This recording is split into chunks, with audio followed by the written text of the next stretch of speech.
Hi, I'm Cathryn. I'm the subject leader for BA Interior Decoration Design and Styling at Plymouth College of Art. I'm one of a team of lecturers who are all still working in industry, so we're really well placed to make sure you know everything you need to know to become either an interior designer, an interior decorator or an interior stylist.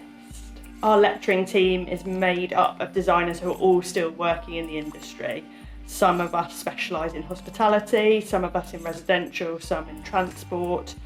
So we're well covered to be able to make sure you know all the skills you need to work in the interior design or decoration or styling part of the industry. The majority of our project briefs are live.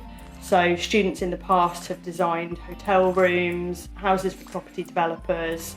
They've designed a court waiting room, offices for film companies. At present, our first years are designing an aircraft first class cabin.